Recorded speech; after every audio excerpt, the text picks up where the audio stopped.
petani dan harimau.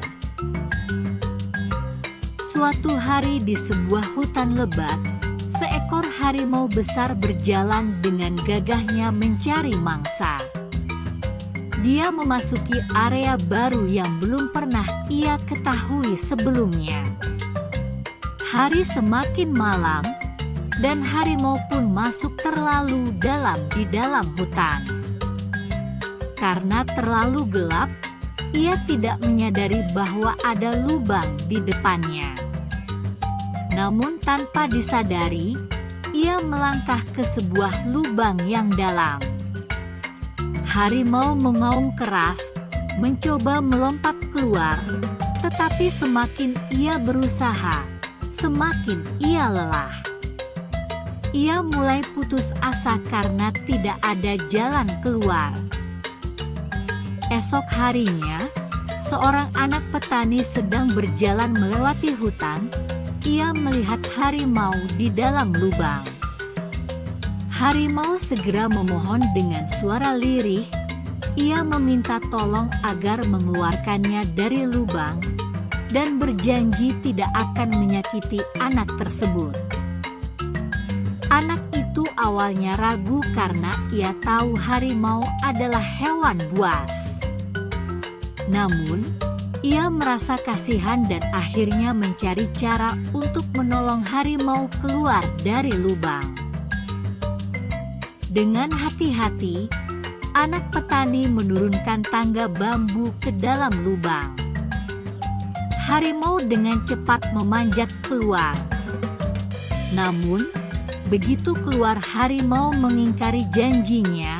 Ia menggertakkan giginya dan mengatakan akan memakan anak petani.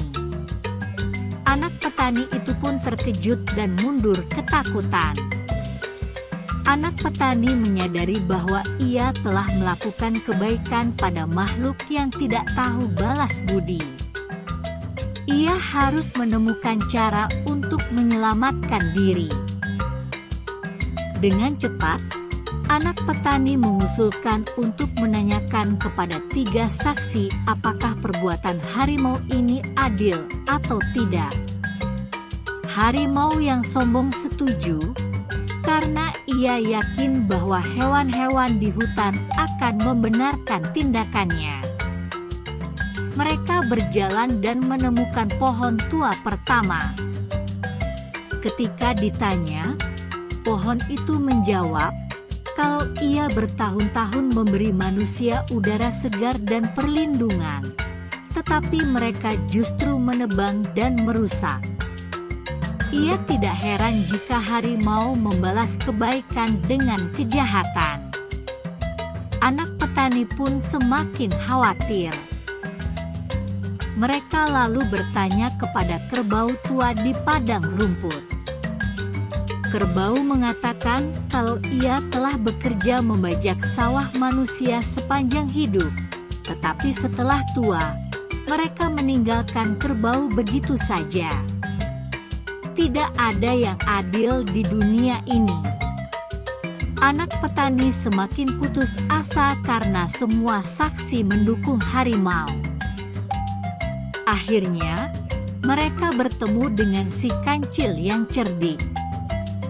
Kancil mendengarkan cerita mereka dan mengatakan kalau ia tidak percaya bahwa harimau bisa terjebak dalam lubang sekecil itu.